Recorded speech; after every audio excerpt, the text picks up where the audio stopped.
Estamos en la legendaria y mítica isla Robinson Crusoe, ubicada en un punto solitario del Pacífico, 650 kilómetros frente a las costas del puerto de San Antonio. Desde aquí quiero invitarlos a hacer un viaje al pasado, a recorrer a través de imágenes y testimonios inéditos una parte de nuestra historia que nos va a permitir entender mejor cómo y por qué somos lo que hoy hemos llegado a ser como pueblo y como país.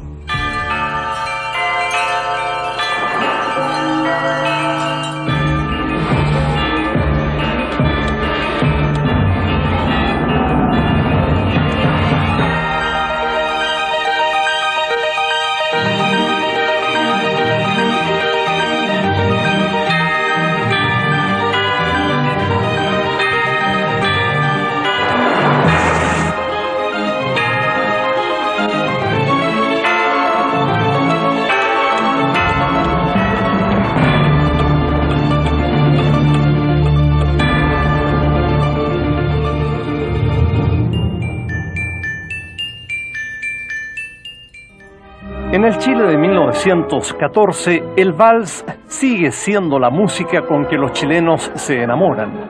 Todo el mundo quiere pasar el verano en Cartagena y los primeros aviones surcan el cielo sorprendiendo a la multitud. El presidente es Ramón Barros Luco, inspirador de un apetitoso sándwich criollo. A él se le atribuye una frase llena de ironía. Hay dos tipos de problemas, los que se arreglan solos y los que no tienen solución. El país vive un periodo de auge económico producto de los enormes ingresos provenientes de la venta del salitre. Y aunque la desigualdad social abre paso a las incipientes organizaciones obreras, la bonanza se refleja en un revolucionario adelanto tecnológico que prolifera en las calles, el automóvil. Para nosotros el porvenir, yo lo veía por lo menos alrededor del automóvil. Era tan elegante el automóvil, tapizado por dentro, lindo, con flor, una orquídea en un vasito de cristal al lado de la ventana. Todo comienza cuando el industrial norteamericano Henry Ford implanta en sus fábricas las líneas de ensamblaje. El automóvil se masifica y llega también a Chile.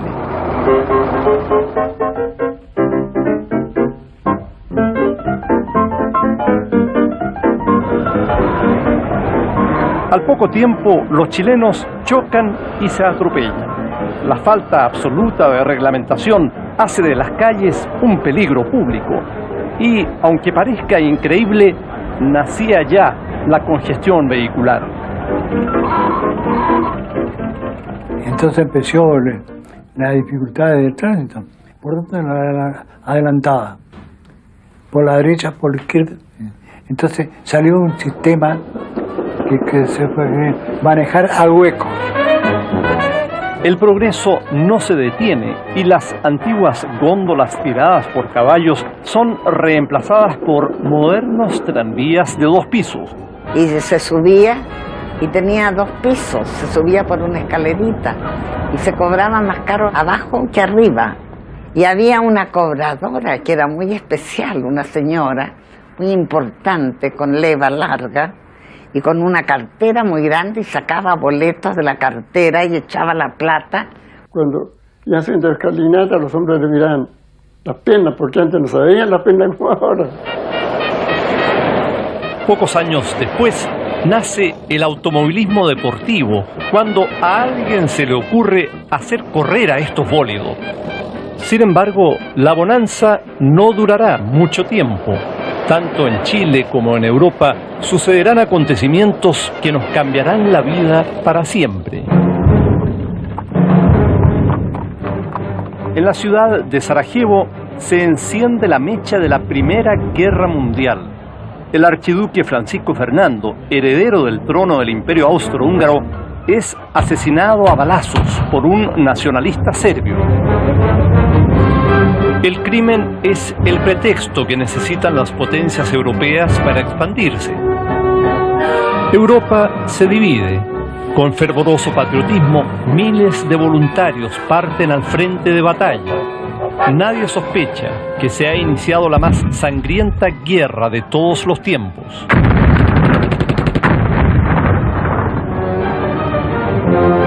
No se hablaba nada de guerra en el colegio. La superior era alemana y la otra era francesa y la otra era inglesa. Con los niños que no eran partidarios de Alemania no nos dejaban juntar. Chile se enfrenta a la Primera Guerra Mundial con el corazón dividido. El ejército, con su fuerte tradición prusiana, se muestra partidario de los alemanes. La armada prefiere a los ingleses. A los alemanes debemos servicios inolvidables. A los ingleses, ejemplos en el mar. A Francia, recuerdos íntimos. El Mercurio, agosto de 1914.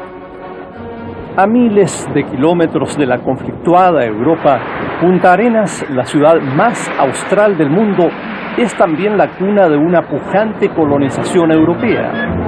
Aquí nace la primera Cruz Roja del país y se realizan las primeras películas de cine. En 1914, la ciudad cuenta con varios diarios y revistas que se publican en idiomas extranjeros. Y había un Mansilla metía medio, un hispano, que le decían al extranjero, ¿qué hacía en el barrio? Le preguntaban cuando conversaban con él. Y aquí no teníamos contacto con Chile. Perdone que yo hablo con Chile como que si estuviera hablando de otra nación. Porque los gobiernos chilenos no se ocupaban para nada, no solo del presente, mucho menos del futuro, de toda esa región tan rica. El contacto era todo con la Argentina, por eso se nos trataba de argentinófonos, a veces de separatistas, porque se nos pegaba un poco hasta el modo de hablar del otro lado.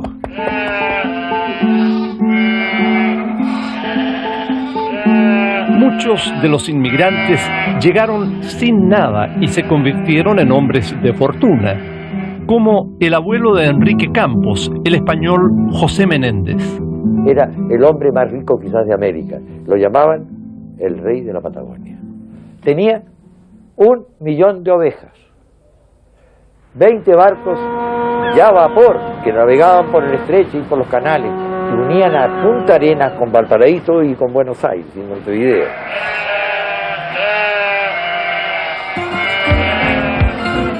El portugués José Nogueira, que apenas sabía leer y escribir, también se enriqueció en la zona gracias a la crianza de ovejas. Su viuda, la rusa Sarah Brown, contrató a un arquitecto francés y se hizo construir este palacio absolutamente europeo en el confín del mundo. Pero la epopeya de la colonización encierra también un drama estremecedor: la aniquilación de los aborígenes australes. ¿Sabían de que en Tierra del Fuego habían 5.000 lonas? Bueno, que se corrieran. Que se corrieran los Onas, que se corrieran los Alacalufes, que se corrieran los que por miles de años surcaron los helados canales del sur del mundo.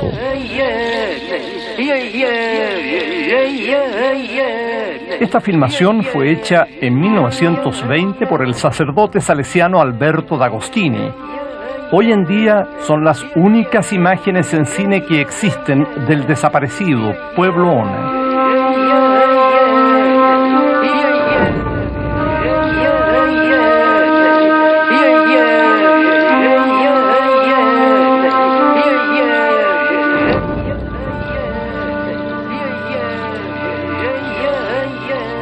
Antonia Suárez tenía 4 años cuando su padre llegó a administrar una estancia ganadera en la isla Picton. Allí conoció a los indios. Venían ellos con una canoa con un fueguito en el medio. Y nosotros veníamos a venir a los indios y nos arrancábamos, nos escondíamos porque le teníamos miedo, que lo primero que iban a la cocina. Y mi mamá se ponía a hacer pan y comían una de pan. Los guanacos, que constituían la fuente de alimentación de los aborígenes, fueron cazados por los colonizadores y reemplazados por las ovejas. Así que entonces ellos, los indios, se sentían dueños de su tierra, le habían alejado la fuente de vida, en una parte, como ahuyentando los guanacos o matándolo, y entonces cazaban las ovejas. Y después, aquí es lo terrible. Esto es cierto lo que le estoy contando. Mueren a manos de los obreros, mueren a manos de los ganaderos que defienden sus tierras y sus ovejas. Así comienza el atroz exterminio de los indios patagónicos. Se pone precio a sus cabezas y mueren víctimas de la cruel persecución. Hubo casos verdaderamente que se pagaban libras esterlinas por cada par de orejas o por cada pene que entregaron como garantía de que habían dado muerte a un indígena. Se están exterminando como se exterminan todos los seres menores en todas partes del mundo. Así se miraba ese problema de los indígenas. Cuando Charles Darwin en el siglo pasado recorrió el estrecho de Magallanes, fue testigo de la agonía de una raza hundida en la desesperanza, la miseria y el abandono. Su juicio sobre los indígenas fue lapidario. Son las criaturas más viles, rastreras y miserables que he contemplado.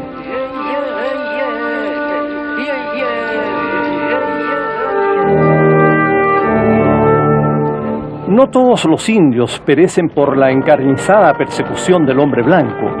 Los que sobreviven a la matanza mueren mientras reciben la atención de los misioneros salesianos. Despojados de su hábitat y trasplantados a una civilización tan ajena a sus costumbres, languidecen y se enferman. Lloraban de pena al ver cómo con tanta facilidad se enfermaban de tuberculosis, y la tuberculosis en ese tiempo no tenía curación. Los vestían, con lo que le cambiaron el metabolismo, y se empezaban a llenar de piojos, transpiraban, y les empezaron a bajar las defensas. Así que realmente fue un desastre eso. Tanto que le echan la culpa a los salesianos que a través de esas reducciones de indios contribuyeron a que desapareciera la raza indígena. Hoy solo sobreviven unos pocos Cahuáscar en las cercanías de Puerto Edén. Los antiguos habitantes de la zona, los Onas, los Tehuelches y los Yámanas, desaparecieron para siempre.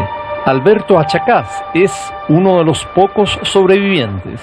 A poco tiempo que nadie. Eso que siente un pensamiento, uno ese siente el dolor. Eso.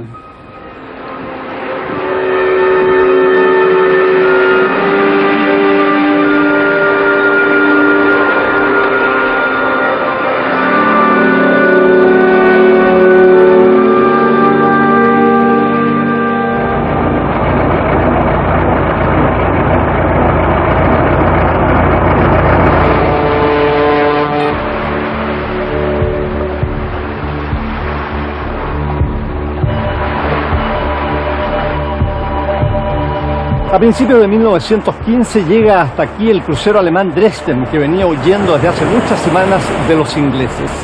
Son los primeros años de la Primera Guerra Mundial y el escenario, territorio chileno, país que permaneció neutral durante todo el conflicto.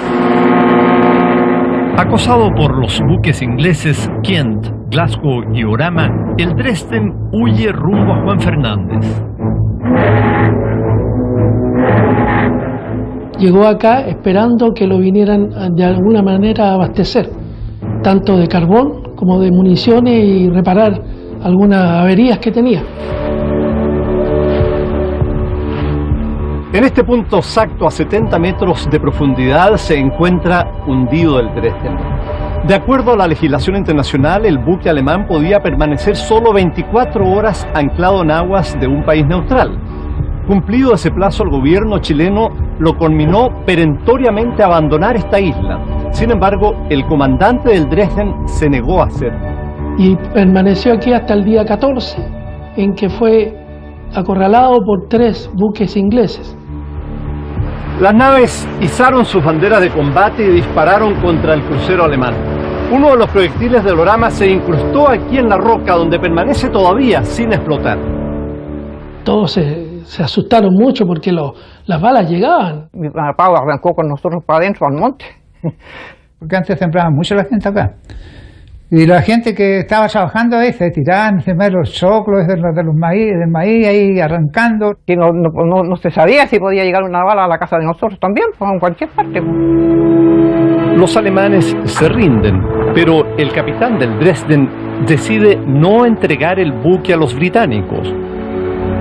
Hace volar la sala de máquinas y la nave se hunde en el fondo de la bahía de Cumberland. Mientras tanto, en el corazón de Europa, el mundo ensaya armas cada vez más mortíferas.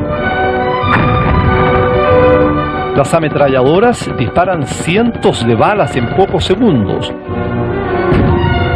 Los gases tóxicos hacen que la muerte se respire en los campos de la vieja Europa. Emma Wood estaba en París cuando estalló la guerra. Allí conoció el cañón de mayor alcance jamás construido, el Gran Bertha, un orgullo de la industria bélica alemana. Estaban a cierta distancia de París y ese tenía tal potencia que hacía un camino enorme y llegaba a París y ahí disparaba. La Primera Guerra también introduce un ingenioso y sencillo invento, el alambre de púas, tan rústico como efectivo. Voluntarios de todo el mundo se incorporan a las filas, también llegan desde Chile.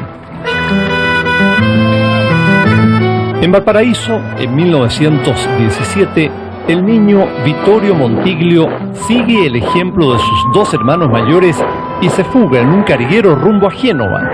Al partir, deja una carta a su madre. Si me denuncian y me hacen volver a Chile sin que yo haya combatido por Italia, me mato. La guerra no se fija en detalles. Vittorio se enrola en el ejército italiano cuando apenas cumple 14 años. Y se pone 20 años. Entonces mandado al frente y se toma una posición enemiga. Y eso le vale que lo nombren subteniente. Vittorio Montiglio es condecorado con la medalla de plata al valor militar. Hoy la Escuela Italiana de Santiago lleva su nombre.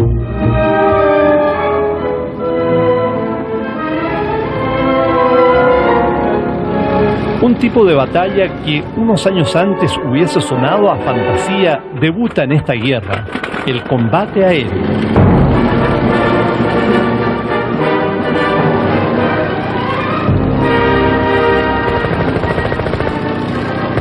Mientras en los cielos de Europa los aviones siembran la muerte, en Chile son una novedosa atracción inofensiva. Los sorprendidos chilenos siguen con incredulidad y admiración a los pequeños aparatos que evolucionan por el aire. Cuando se adelantaste tremendo un montón de fierro, de palo, que eso es cosa de loco. Pero vimos bien poco, porque si acaso andaría unos 200 metros, se elevaría unos 30 y de ahí volvió a caer. Cuando recién vimos un avión, arrancamos. Si antes no habían aviones ni una de esas cosas. El hermano ese inválido lo arrastraba arrancando con él, que no podía andar. Mamá, mire el jote que anda arriba. Porque hay unos pájaros grandes en el campo, grandes, bien, que parecen pavos volando, así, mire el jote, así. No, niñito, eso se llaman aviones, me decía mi papá. Eso se llaman aviones, mi niño. Una de las primeras tragedias aéreas de nuestro país ocurre en 1914 entre Cartagena y San Antonio. En medio de una espesa niebla, 5 aviadores rinden su examen de piloto. 4 aterrizan de emergencia. Del teniente Alejandro Bello nunca más se supo. La expresión "más perdido que el teniente Bello" queda incorporada así hasta nuestros días en la jerga popular. La bailarina más famosa del mundo, la rusa Ana Pavlova, baila en el Teatro Municipal de Santiago.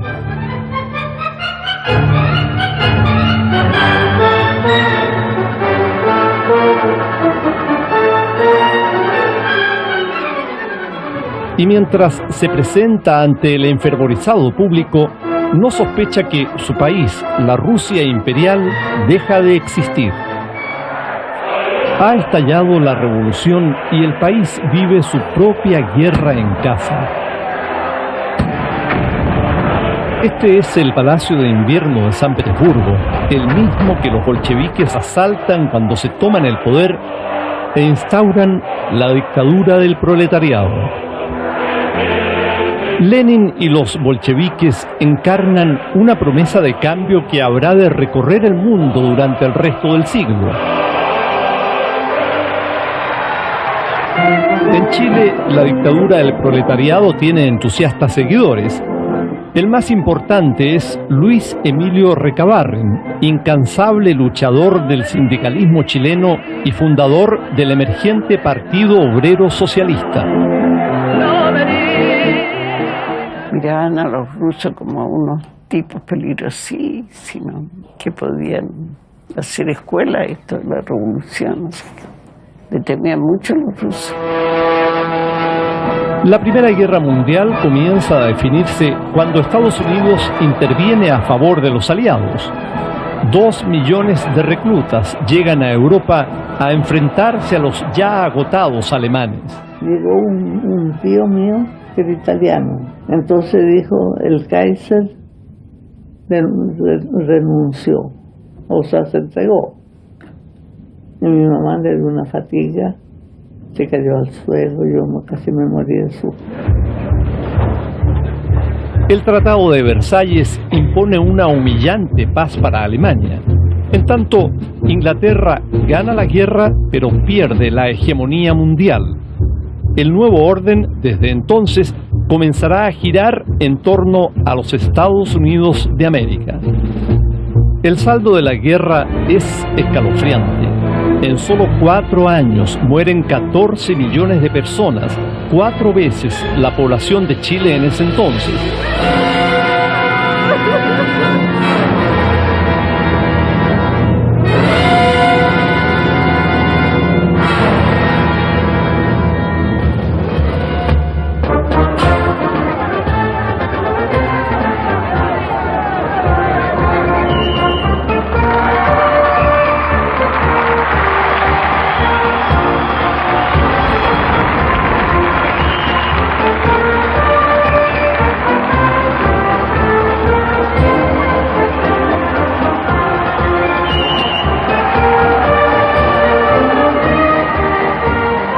La anhelada paz se celebra en todo el mundo. En Santiago, el canciller Luis Barros Borgoño preside un gran banquete en el Teatro Municipal. 2 años después, en las elecciones presidenciales, Barros Borgoño enfrentará como candidato a un rival que rompe todos los esquemas. Agnóstico, abogado, padre de 8 hijos y enemigo declarado de la oligarquía. Canalla dorada le llama. Su nombre, Arturo Alessandri Palma. Se cuenta que dice que llegaban a verlo 3 conservadores, 3 radicales y 3 comunistas y salían 9 alessandristas. Es 1920 y la canción más popular es Cielito Lindo. Los partidarios de Alessandri la transforman en el primer jingle político de nuestra historia. Cantando se alegra el cielo. Y recuerdo algo que en la noche pasaban cantando. Cuando Arturito, cielito lindo, se aprecie desde las aguas del Mapocho, cielito lindo será. Y mi padre, que era inmigrante, que trabajaba en las calles, en las piedras, trabajaba a trato, echaba pericos. Hablemos castellano, ¿cierto? Y decía él en su castellano, torrante, si tuvieran en las piedras todo el día como yo, a ver si iban a andar cantando hasta ahora.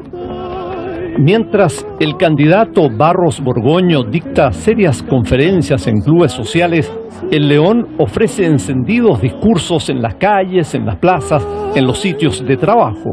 Su oratoria furibunda cautiva a las clases populares a las que llama mi chusma querida. Cantando se alegra. Que tenía ese dicho, pese a que empiece, pase lo que pase, oficia a que empiece. Con Alessandri a mantener pan grande y soñaba mucho la gente porque realmente era un liberal avanzado. Que mi papá era arquitecto, el socio de él, que un señor Valdés, le decía, si sale Alessandri hay que vender todo y irse de este país. Era terror que saliera Alessandri. Pero Alessandri es elegido. Una estrecha diferencia mantiene el suspenso hasta el final y un tribunal de honor determina su victoria. Alessandri viene para cambiar este país, pero incluso para el triunfante León, lograr los cambios será más difícil de lo que nunca imaginó. Hoy en día, el 60% de los chilenos dice pertenecer a la clase media. A comienzos de los años 20, la clase media recién comenzaba a consolidarse y a adquirir fuerza dentro de la sociedad chilena. Eran profesores, empleados públicos, comerciantes, que vivían en barrios como este que es Ñuñoa, o en Quinta Normal, Club Hípico o Independencia.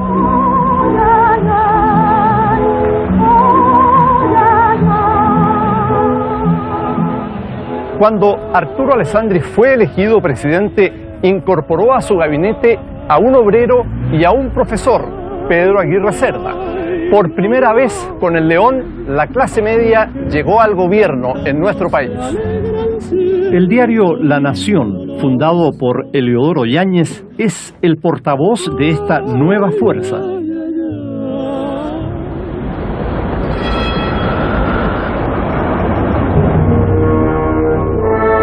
Pero rápidamente Alessandri empieza a perder popularidad.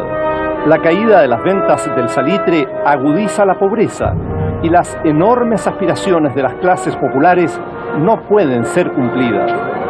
En esos años la gente trabajaba hasta que moría, no habían leyes. El trabajador o la trabajadora tenía que estar todo el día de pie, ya sea pegando botones o haciendo jales, y nosotros mismas las tejedoras, pues, no teníamos para sentarnos un rato en la silla, sino que teníamos que estar todo el día paradas tejiendo en la máquina. Los cambios sociales prometidos se empantanan en el Parlamento, donde Alessandri no tiene mayoría. Sus palabras son amenazantes. Yo me encargaré de purificar los asientos parlamentarios para que ellos representen la voluntad nacional y no solo sus intereses privados. El Senado es un montón de cenizas. Se acabó la bacanal parlamentaria. Pero la bacanal parlamentaria no se acaba. En el norte, una huelga termina en la matanza obrera de San Gregorio. Alessandri pierde el apoyo de los estudiantes, quienes habían sido sus principales aliados. Las protestas se multiplican. Mucha pobreza, y sobre todo los niños, muchos niños pobres. Usted veía a los niños entonces, en el tiempo este de atrás, pasaban los que no tenían dónde estar, sentaditos en las puertas, pasaban toda la noche acurrucaditos en las puertas. Los niños, que representan más de 1/3 de la población trabajadora de Chile, también salen a la calle. 400 niños cristaleros cruzan Santiago protestando. Las huelgas se suceden y paran hasta los arrendatarios, es decir, dejan de pagar los arriendos. Porque las casas eran muy indecentes, no tenían baños. La pieza todos esos pedazos, el papel estaba bien el chinche. Como un signo de los tiempos, Luis Emilio Recabarren funda el Partido Comunista y se pone a la cabeza de las demandas obreras. Pero no solo reclaman las clases populares. En 1924, hasta los militares protestan, y con toda razón. El ejército lleva 6 meses sin recibir sueldos y algunos oficiales no salen de los cuarteles para eludir a sus acreedores. Toda la vida vivimos como cadetes, como familiares, medidos en los gastos extremadamente pobres. Llega septiembre y el Congreso propone establecer un sueldo para los parlamentarios. La idea es evitar que solo los ricos se dediquen a la política. La iniciativa es buena, pero el momento no puede ser peor. El 2 de septiembre de 1924, 55 indignados oficiales interrumpen la sesión del Parlamento y desde las tribunas hacen sonar sus sables en señal de protesta. Es el famoso ruido de sables. 6 días después, el Congreso, presionado por la oficialidad, aprueba por fin un paquete de leyes sociales que gravitan hasta nuestros días. Contrato de trabajo, seguro obrero, accidentes del trabajo y organización sindical. Tras la intervención militar está el coronel Carlos Ibáñez del Campo, viudo, tímido, de ojos claros. Por su destreza como jinete y su temple de acero le dicen el caballo. El caballo y Arturo Alessandri el león, 2 animales políticos que se enfrentarán muchas veces. Los militares entran en la arena política. El carismático León sigue siendo presidente, pero ¿de qué le sirve si no tiene el poder? Alessandri toma una dramática decisión: renuncia. Como en una ópera italiana, después de celebrar el matrimonio de su hija Marta, abandona la moneda en taxi. Es un hombre de la calle, uno más. Salí de Chile con 180 pesos en el bolsillo y en la boca el amargo sabor de la pobreza. Arturo Alessandri. El 11 de septiembre de 1924 también es una fecha de quiebre en la institucionalidad chilena. Una junta militar disuelve el Congreso y pone término al gastado régimen parlamentario.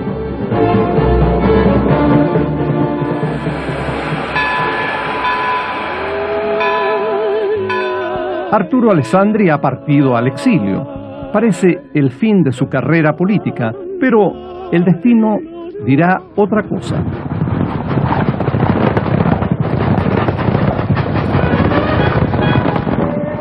Mientras la tensión política aumenta, los chilenos buscan la entretención y la aventura en el cine.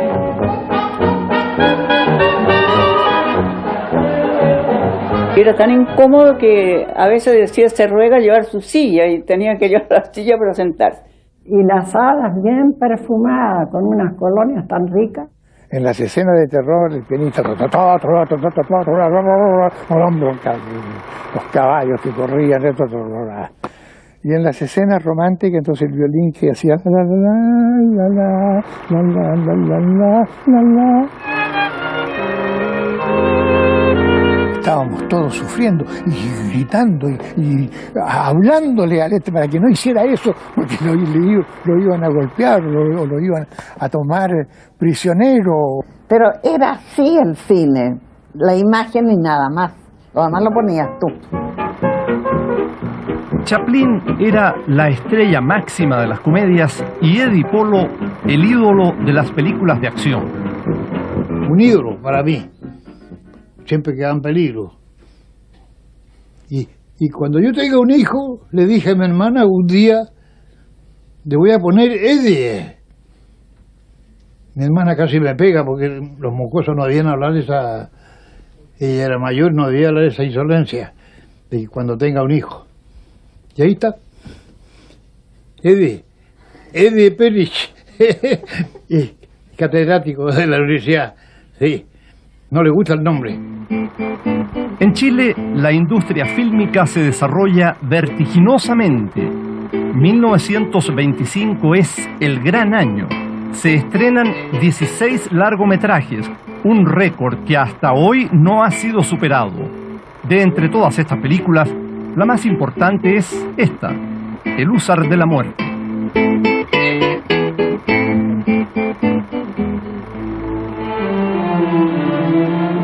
Pero la convulsión no solo está en el cine.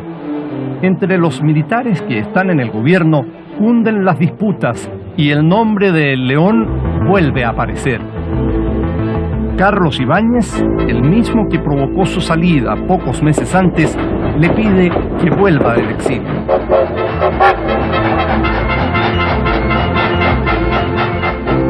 El 20 de marzo de 1925, Alessandri llega triunfante a la estación central.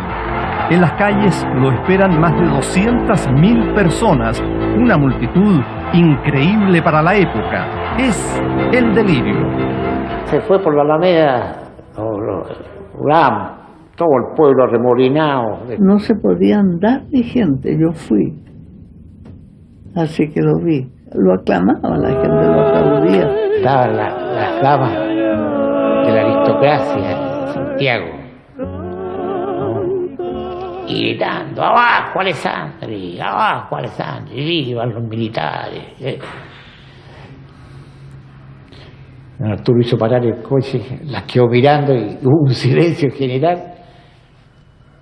Señora, les dijo, a mí, arriba o abajo, me da lo mismo, muchas gracias. Adelante, cochero. Sí. Alessandri retorna con todo el poder, o casi todo, porque en La Moneda lo espera Carlos Ibáñez como ministro de Guerra. Ese año también regresa a Chile el protagonista de uno de los escándalos más bullados de la época, Vicente Huidobro, por ese entonces el poeta más famoso del país. Viene de Europa, donde es un reconocido miembro de la vanguardia intelectual. Allí ha publicado 10 libros y el mismísimo Picasso le ha pintado un retrato. Y su madre era una señora que dijo, bueno, yo a ti te tuve no para que fueras presidente de Chile, sino rey de Chile. Y si no fueras tan loco, ya lo serías. Huidobro llega dispuesto a agitar las aguas de la sociedad santiaguina. Su primera impresión es lapidaria. Ningún adelanto. Siempre las mismas caras tristes. La gente baila llorando. Y me han dicho que en el parque forestal a las parejas las alumbra los guardias con una linterna. El poeta no exagera. Pololear en los años 20 es toda una hazaña, o, en el mejor de los casos, una larga carrera de obstáculos que no siempre termina bien. La dejé en la puerta de la casa yo, y al despedirme le di un beso aquí en la... Y venía llegando el caballero. Me pescó, me metió para adentro de la casa, me dio 2 charchazos y llamó a los carabineros. Si uno veía con una niña del brazo, los carretoneros le echaban talla, ándate un hotelo. Desafiando los estrictos cánones morales, Huidobro protagoniza el gran escándalo. Se enamora perdidamente de Jimena Amunátegui. El problema es que Huidobro es casado y ella es su concuñada de apenas 17 años. Y la perseguía por las calles diciéndole que era la mujer más linda del mundo, qué sé yo, entonces bueno, ella también se enamoró. Histriónico por naturaleza, el poeta le declara su amor públicamente en una carta a página completa en La Nación. Luego la rapta y disfrazados huyen a Buenos Aires y después a París. Y fue una cosa como cinematográfica, porque perseguidos por la familia, amenazados, una fuga así, como un amor a toda prueba, digamos, contra viento y marea. Han pasado solo 6 meses desde el retorno de Alessandri. Luego de un plebiscito, el presidente promulga la Constitución que habría de regirnos por más de medio siglo. La nueva Constitución le da más atribuciones al presidente y limita los poderes del Parlamento, terminando con el régimen parlamentario. También se separa la Iglesia del Estado. Rápidamente las relaciones entre el león y el caballo se deterioran. Ibáñez, ministro de Guerra, decide presentarse como candidato a la presidencia. Alessandri le pide la renuncia. El desenlace es increíble. Todo el gabinete renuncia, menos Ibáñez. En una carta personal, Ibáñez es aún más desafiante. Me permito rogar a su excelencia, según los preceptos de la antigua y de la nueva Constitución, que el presidente se sirva no dirigirse a ninguna autoridad, organismo nacional o particular, sin el requisito de mi firma, como único ministro en función. Se consuma así, con una simple carta, un nuevo golpe de Estado. 2 años después, convertido en vicepresidente de la República, Ibáñez se presenta como candidato único a la presidencia. Gana por abrumadora mayoría. Viene con sueños de grandeza: fundar un nuevo Chile.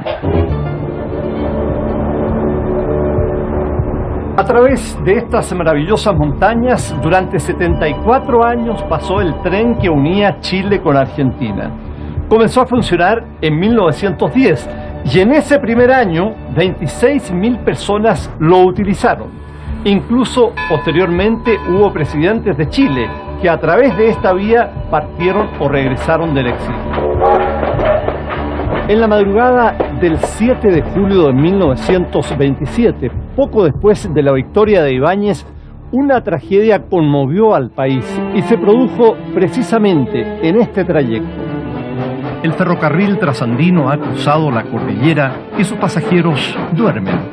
Entre ellos, 201 cadetes de la escuela militar que viajan a desfilar a Buenos Aires. El convoy choca con otro tren a escasos metros de la estación de Alpatacal, cerca de Mendoza. Entonces ahí se supo que habían unos cadetes que el carro se dio vuelta. Se dio vuelta y quedaron aprisionados entonces en sus camas.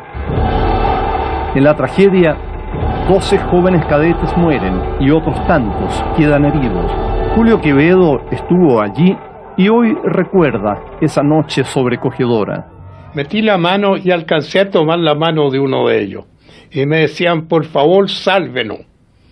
Pero llegó el fuego en un momento que el oficial dijo, se retiran todos porque así se van a quemar más. Y esos cadetes murieron quemados. Murieron quemados estando bien porque no estaban heridos, estaban aplastados por la cama.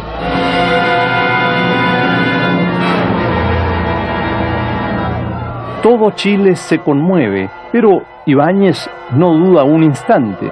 La misión debe ser cumplida. En Buenos Aires, con el corazón apretado y los cuerpos golpeados, los cadetes chilenos desfilan.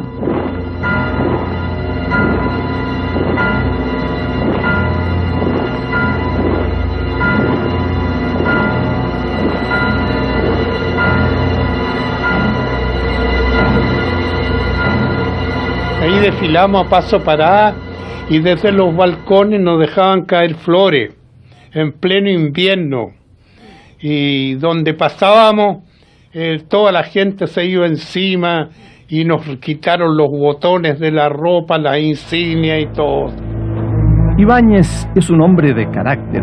Quiere construir un nuevo Chile y no está dispuesto a que nada se interponga entre él y su sueño. Colocado frente a la multitud, siempre se imponía en forma casi paternal. Muy parco en palabras, pero muy responsable de su acto, de su vida. Cuando uno se encontraba con él no era para chacotearse, aun cuando era muy gentil, muy amable. Pero la gentileza de Ibáñez desaparece rápidamente cuando se trata de imponer sus ideas. Los momentos por los que atraviesa el país no son de palabras, sino de acción inmediata y enérgica. Ha llegado la hora definitiva y de liquidación de cuentas. Presidente Carlos Ibáñez. Pero mi abuelo tuvo que irse inmediatamente. Deportaron a mi abuelo, Eliodoro Yáñez, lo deportó Ibáñez. Le tomó La Nación, que era un diario muy importante que él consideraba que podía ser contrario a él y a sus ideas más liberales. Y ahí entró la policía, porque, bueno, actos que siempre suceden. En realidad, para nosotros, eso fue un motivo de mi abuela, fue una cosa muy fuerte para ella. Era una mujer frágil de salud y le hizo bastante mal eso. Que la tiraron por el suelo y se lo llevaron a todos presos. Era para mí el demonio, era el que había cortado la libertad en Chile, el que había perjudicado a mi abuelo, el que nos hacía tener que permanecer fuera. En Santiago se habían cerrado todos los centros culturales, se habían perseguido a los obreros, las organizaciones no tenían cabida en la dictadura. Sin oposición y con la prensa silenciada, el poder de Ibáñez es incontrarrestable. Su flamante ministro de Hacienda, Pablo Ramírez, viaja por el mundo y obtiene cuantiosos créditos. El caballo se entusiasma y la gente también. La inflación baja, se funda la primera línea aérea nacional, LAN Chile, y los nuevos adelantos entran a los hogares. Los sorprendentes artefactos a gas invaden las cocinas y se comienza a popularizar el uso del teléfono.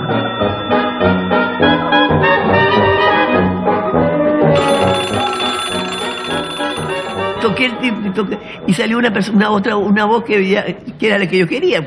Y entonces conversamos. Pero fue una impresión fuerte la que sentí. No, al principio no creía que podía ser ella, porque la ignorancia. El progreso alcanza a los rincones más empolvados de los hogares chilenos cuando la tradicional escoba cede protagonismo ante la flamante aspiradora eléctrica. Era un aparato que a veces se rompía y echaba todo el polvo a la pieza que uno iba a limpiar. Eso solía suceder. La primera transmisión radial se realiza en 1922, apenas 2 años después que en Estados Unidos.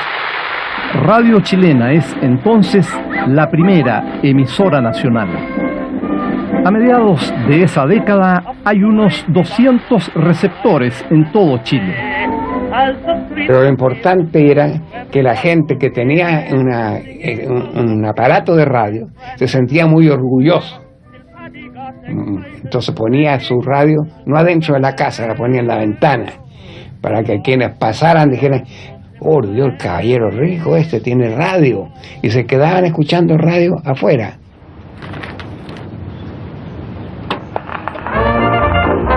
De pronto, todo parece moverse en cámara rápida. No es un efecto óptico, es la juventud que inaugura un nuevo baile frenético y juguetón, el Charleston. Bueno, ya a la edad de 15 años yo lo que deseé fue ponerme taco Charleston, que era un taquito así que había, el taco Charleston se decía en ese tiempo. Y cuando bailaban el Charleston se le veía algo más que la rodilla. Entonces las veteranas se persignaban. Por Dios, ¿a qué estado estamos llegando ya?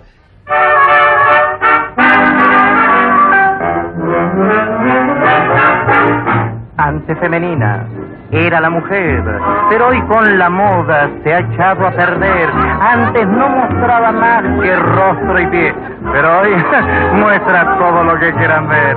Hoy va de una niña. Ni siquiera la aparición de la aspirina logra que los padres alivien los dolores de cabeza de los años 20. Y uno de los temas más temidos era el sexo. Cuando uno ya tiene 17 años, ya desea, viene el deseo del ser humano, que ahora lo tratan abiertamente, del sexo, se puede nombrar. En esa época no se podía nombrar. Como me pasó a mí, que le conversaba en esa oportunidad, que me puse a gritar cuando me vi toda colorada. Y mi mamá me hacía callar, que me quedara calladita, no que me dijera nada, porque no se hablaba, no se decía nada. En esa época, esta canción escandaliza a los adultos. Lleva a tu chica al cine si no puedes hacer el amor en casa. Ahí no hay hermanito y le puedes decir mucho en 7 rollos. Lleva tus lecciones al cine y ten tus propias escenas de amor.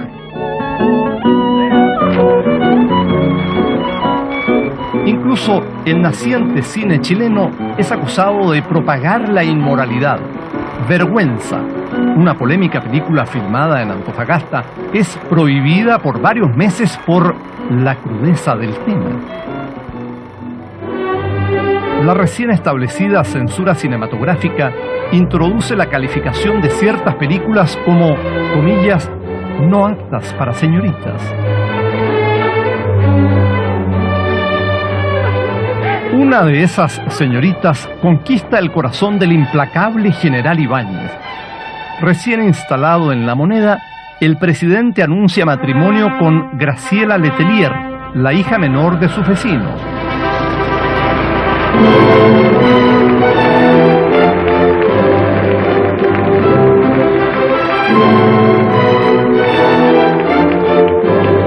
La boda religiosa se celebra el 3 de diciembre de 1927 en la iglesia de San Agustín. Ibáñez parece estar viviendo el mejor momento de su vida. Tiene al país en orden, la economía parece marchar bien. Su luna de miel acaba de empezar.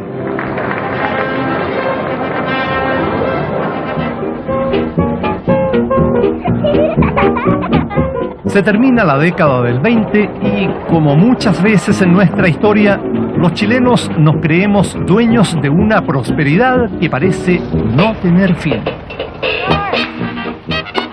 Hasta en el deporte nos empieza a ir bien. En 1928, el maratonista Manuel Plaza, deprimido por echar de menos la cazuela de ave, pierde la medalla de oro en las Olimpiadas de Ámsterdam al equivocarse de ruta en plena carrera, pero gana la medalla de plata. El sueño de Ibáñez de construir un nuevo Chile marcha a todo vapor. Santiago es la ciudad que sufre mayores transformaciones.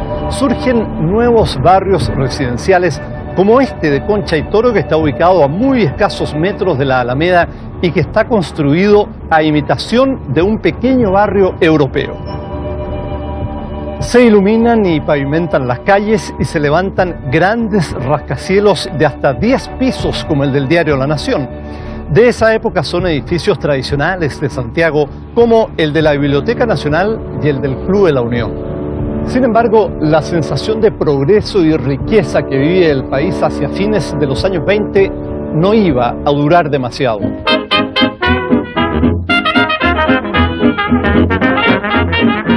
Después de tanta fiesta, Chile será el país más afectado del mundo por la mayor crisis económica del siglo XX. Es la Gran Depresión.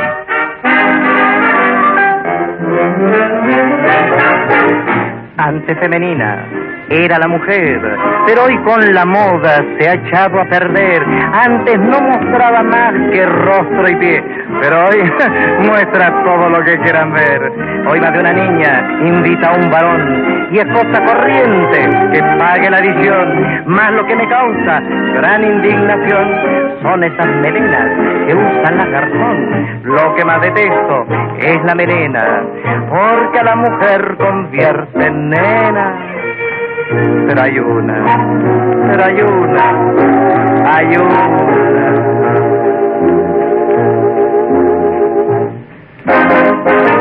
hay una melena, melenita de oro, que es una fortuna, la de mi tesoro. Pero hay una melena que me vuelve loco, y es su melena de oro.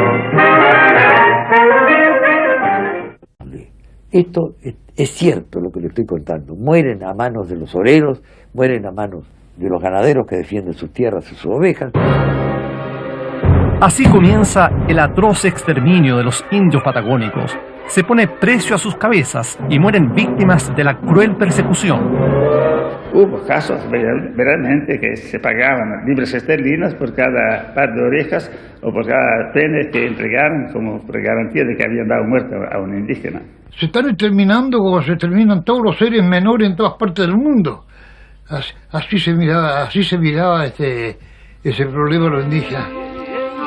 Cuando Charles Darwin en el siglo pasado recorrió el estrecho de Magallanes, fue testigo de la agonía de una raza hundida en la desesperanza, la miseria y el abandono.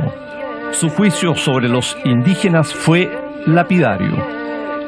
Son las criaturas más viles, rastreras y miserables que he contemplado.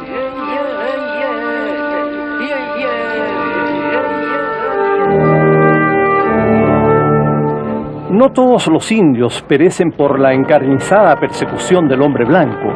Los que sobreviven a la matanza mueren mientras reciben la atención de los misioneros salesianos. Despojados de su hábitat y trasplantados a una civilización tan ajena a sus costumbres, languidecen y se enferman.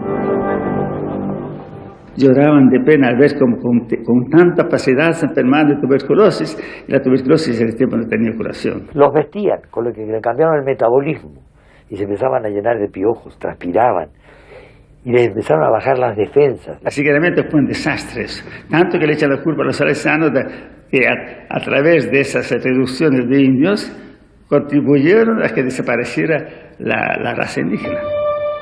Hoy solo sobreviven unos pocos Cahuáscar en las cercanías de Puerto Edén.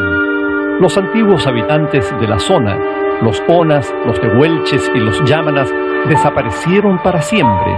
Alberto Achacás es uno de los pocos sobrevivientes. A poco tiempo que a nadie.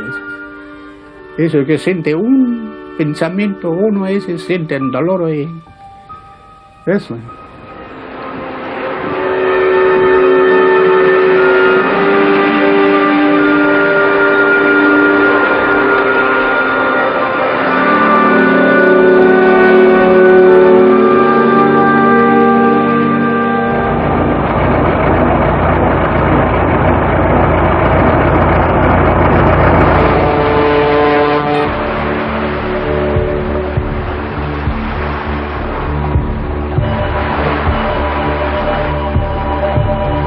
A principios de 1915 llega hasta aquí el crucero alemán Dresden, que venía huyendo desde hace muchas semanas de los ingleses. Son los primeros años de la Primera Guerra Mundial y el escenario, territorio chileno, país que permaneció neutral durante todo el conflicto. Acosado por los buques ingleses Kent, Glasgow y Orama, el Dresden huye rumbo a Juan Fernández. Llegó acá esperando que lo vinieran de alguna manera a abastecer, tanto de carbón como de municiones y reparar algunas averías que tenía. En este punto exacto, a 70 metros de profundidad, se encuentra hundido el Dresden. De acuerdo a la legislación internacional, el buque alemán podía permanecer solo 24 horas anclado en aguas de un país neutral. Cumplido ese plazo, el gobierno chileno lo conminó perentoriamente a abandonar esta isla. Sin embargo, el comandante del Dresden se negó a hacerlo.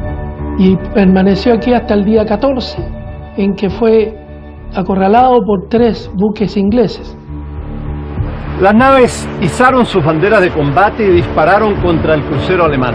Uno de los proyectiles del Orama se incrustó aquí en la roca, donde permanece todavía sin explotar. Todos se asustaron mucho porque las balas llegaban. Mi papá arrancó con nosotros para adentro al monte. Porque antes sembraba mucho la gente acá. Y la gente que estaba trabajando ahí se tiraban encima de los choclos, del maíz ahí arrancando. Que no se sabía si podía llegar una bala a la casa de nosotros también, pues en cualquier parte. Los alemanes se rinden, pero el capitán del Dresden decide no entregar el buque a los británicos. Hace volar la sala de máquinas y la nave se hunde en el fondo de la bahía de Cumberland. Mientras tanto, en el corazón de Europa, el mundo ensaya armas cada vez más mortíferas. Las ametralladoras disparan cientos de balas.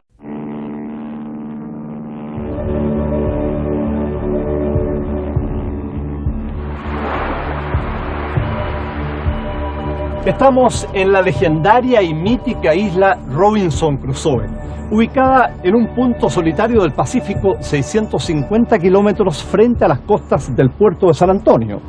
Desde aquí quiero invitarlos a hacer un viaje al pasado, a recorrer a través de imágenes y testimonios inéditos una parte de nuestra historia que nos va a permitir entender mejor cómo y por qué somos lo que hoy hemos llegado a ser como pueblo y como país.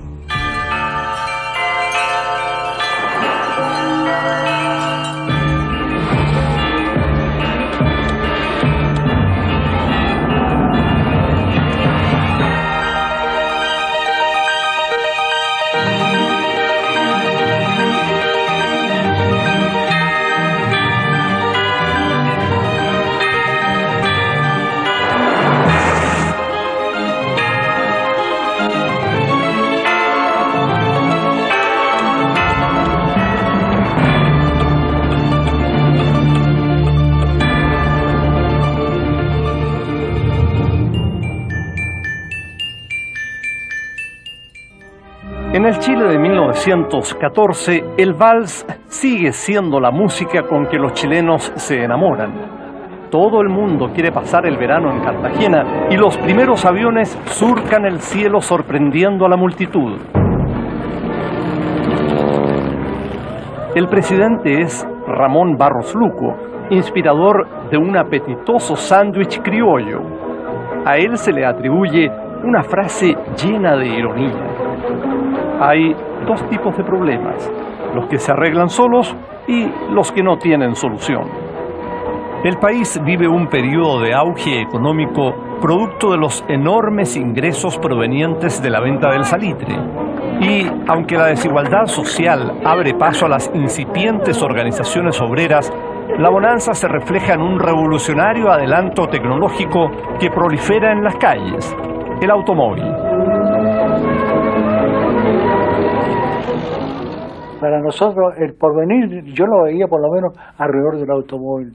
Era tan elegante el automóvil, tapizado por dentro, lindo, con flor, una orquídea en un vasito de cristal al lado de la ventana. Todo comienza cuando el industrial norteamericano Henry Ford implanta en sus fábricas las líneas de ensamblaje. El automóvil se masifica y llega también a Chile.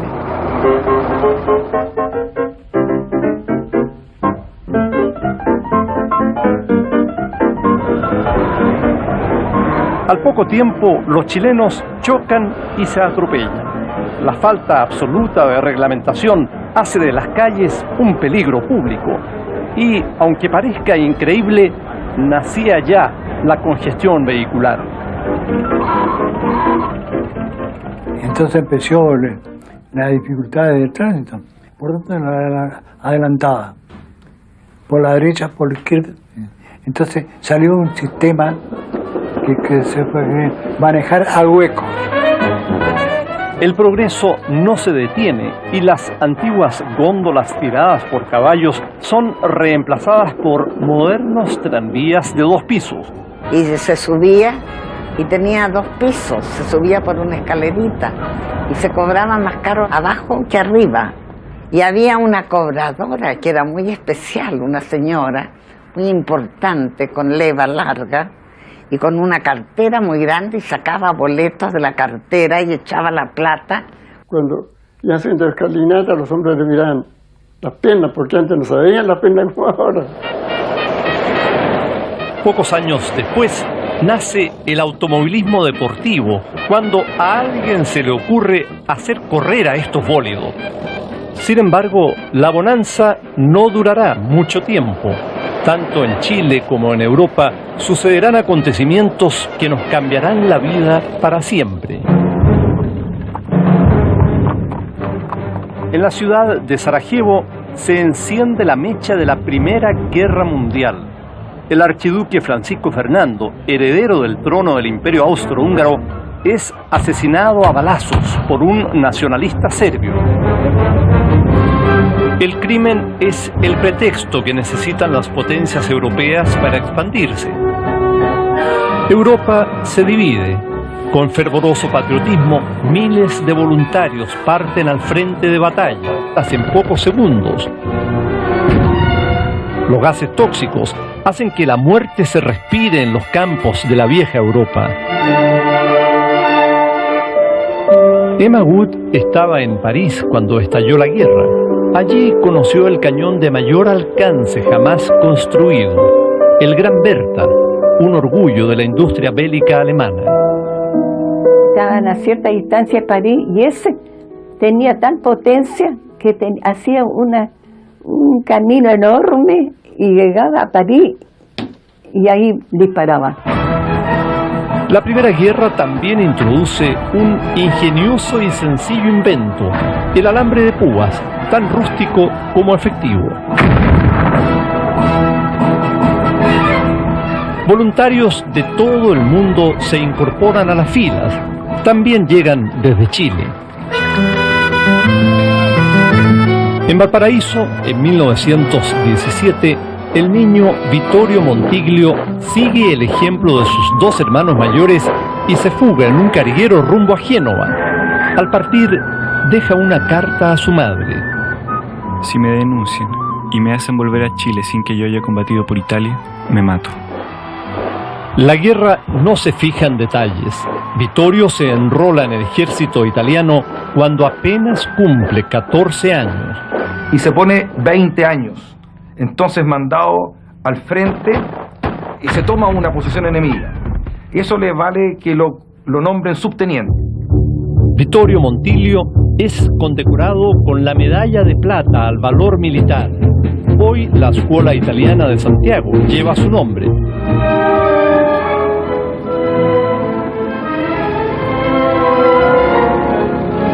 Un tipo de batalla que unos años antes hubiese sonado a fantasía debuta en esta guerra, el combate aéreo.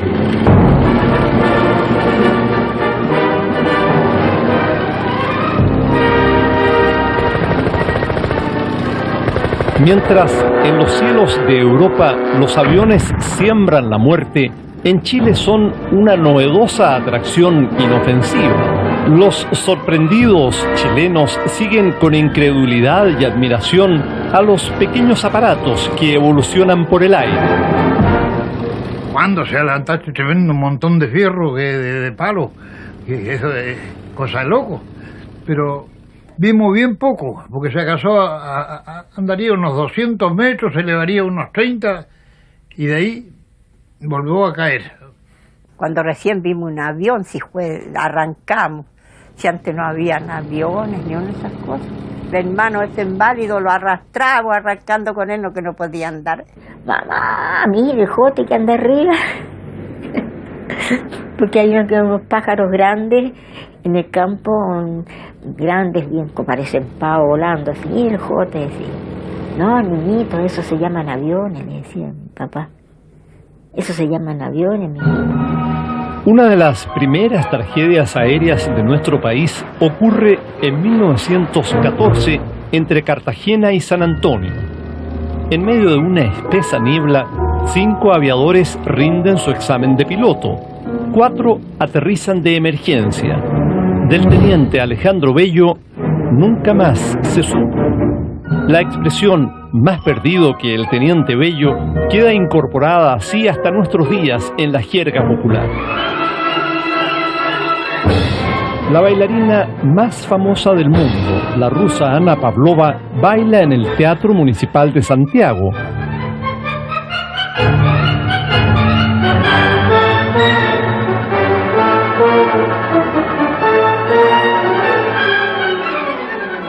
Y mientras se presenta ante el enfervorizado público, no sospecha que su país, la Rusia imperial, deja de existir. Ha estallado la revolución y el país vive su propia guerra en casa. Este es el Palacio de Invierno de San Petersburgo, el mismo que los bolcheviques asaltan cuando se toman el poder e instauran la dictadura del proletariado. Lenin y los bolcheviques encarnan una promesa de cambio que habrá de recorrer el mundo durante el resto del siglo. En Chile, la dictadura del proletariado tiene entusiastas seguidores. El más importante es Luis Emilio Recabarren, incansable luchador del sindicalismo chileno y fundador del emergente Partido Obrero Socialista. Nadie sospecha que se ha iniciado la más sangrienta guerra de todos los tiempos.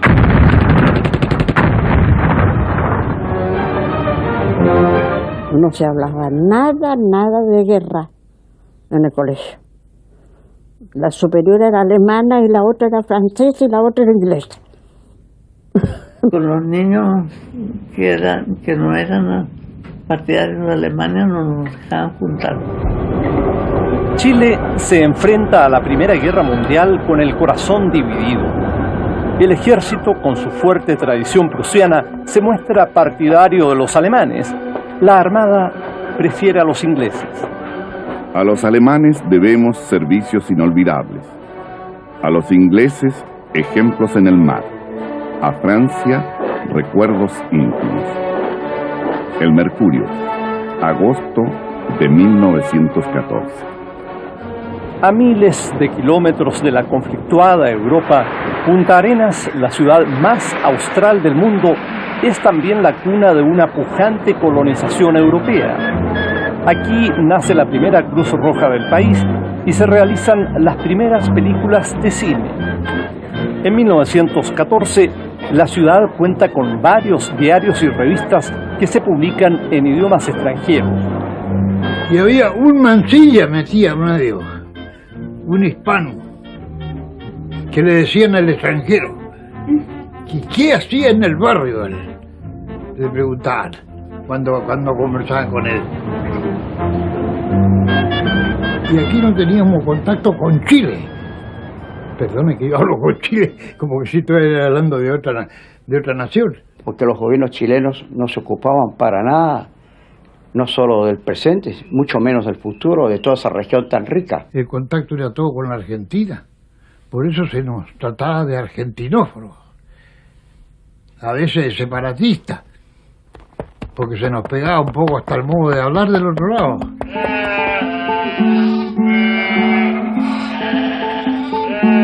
Muchos de los inmigrantes llegaron sin nada y se convirtieron en hombres de fortuna, como el abuelo de Enrique Campos, el español José Menéndez. Era el hombre más rico quizás de América. Lo llamaban el rey de la Patagonia.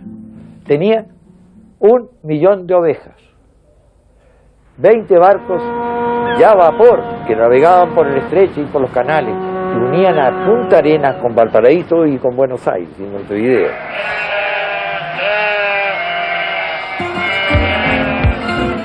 El portugués José Nogueira, que apenas sabía leer y escribir, también se enriqueció en la zona gracias a la crianza de ovejas.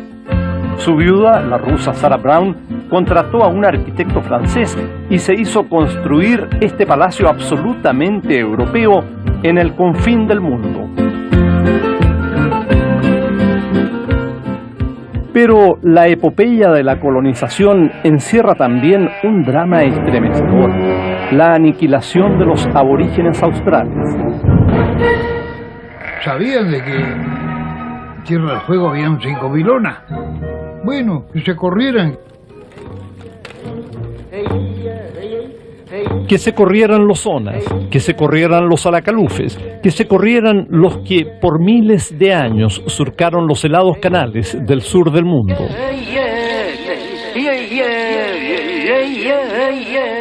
Esta filmación fue hecha en 1920 por el sacerdote salesiano Alberto D'Agostini. Hoy en día son las únicas imágenes en cine que existen del desaparecido pueblo Ona.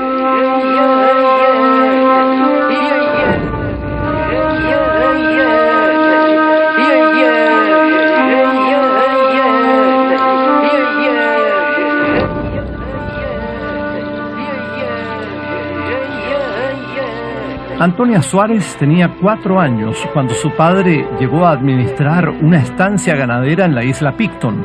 Allí conoció a los indios. Venían ellos con una canoa, con un fueguito en el medio. Y nosotros veníamos a venir a los indios y nos arrancábamos, nos escondíamos porque le teníamos miedo. Lo primero que iban a la cocina. Y mi mamá se ponía a hacer pan y comían una de pan. Los guanacos, que constituían la fuente de alimentación de los aborígenes, fueron cazados por los colonizadores y reemplazados por las ovejas. Así que entonces ellos, los indios, se sentían dueños de su tierra, le habían alejado la fuente de vida, una parte como ahuyentando a los guanacos o matándolos, y entonces cazaban las ovejas. Y después, aquí lo terrible. Los rusos como unos tipos peligrosísimos que podían hacer escuela, esto de la revolución. Le temían mucho los rusos. La Primera Guerra Mundial comienza a definirse cuando Estados Unidos interviene a favor de los aliados.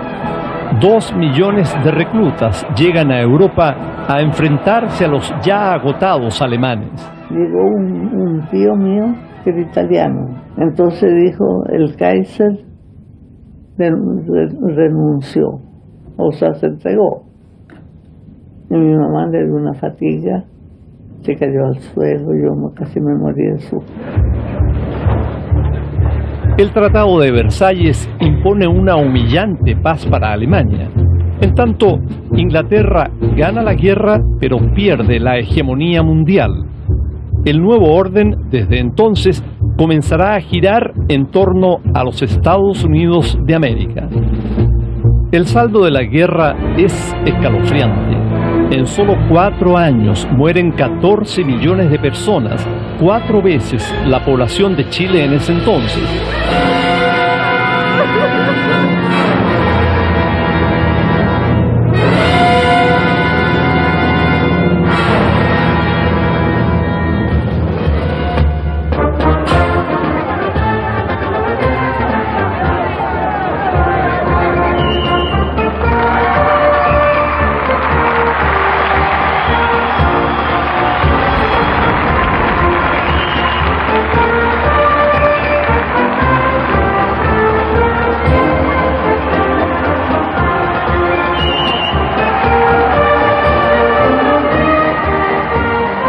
La anhelada paz se celebra en todo el mundo. En Santiago, el canciller Luis Barros Borgoño preside un gran banquete en el Teatro Municipal.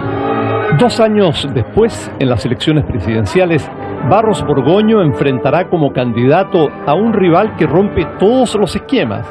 Agnóstico, abogado, padre de 8 hijos y enemigo declarado de la oligarquía.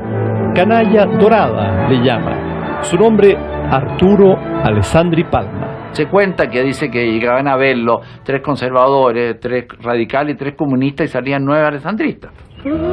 Es 1920 y la canción más popular es Cielito Lindo. Los partidarios de Alessandri la transforman en el primer jingle político de nuestra historia. Cantando se alegra el cielo. Y recuerdo algo que en la noche pasaban cantando. Cuando Arturito, cielito lindo, se aprecie desde las aguas del Mapocho, cielito lindo será. Y mi padre, que era inmigrante, que trabajaba en las calles, en las piedras, trabajaba a trato, echaba pericos. Hablemos castellano, ¿cierto? Y decía él en su castellano, torrante, si tuvieran en las piedras todo el día como yo, a ver si iban a andar cantando hasta ahora. Mientras el candidato Barros Borgoño dicta serias conferencias en clubes sociales, el León ofrece encendidos discursos en las calles, en las plazas, en los sitios de trabajo. Su oratoria furibunda cautiva a las clases populares, a las que llama mi chusma querida. Que tenía ese dicho, pese a que empece, pase lo que pase, o pise a que empise. Con Alessandri a tener pan grande y soñaba mucho la gente porque realmente era un liberal avanzado. Y mi papá era arquitecto, el socio de él, que un señor Valdés, le decía, si sale Alessandri hay que vender todo y irse de este país. Era terror que saliera Alessandri. Pero Alessandri es elegido. Una estrecha diferencia mantiene el suspenso hasta el final y un tribunal de honor determina su victoria. Alessandri viene para cambiar este país, pero incluso para el triunfante León, lograr los cambios será más difícil de lo que nunca imaginó. Hoy en día, el 60% de los chilenos dice pertenecer a la clase media. A comienzos de los años 20, la clase media recién comenzaba a consolidarse y a adquirir fuerza dentro de la sociedad chilena. Eran profesores, empleados públicos, comerciantes, que vivían en barrios como este, que es Ñuñoa, o en Quinta Normal, Club Hípico o Independencia.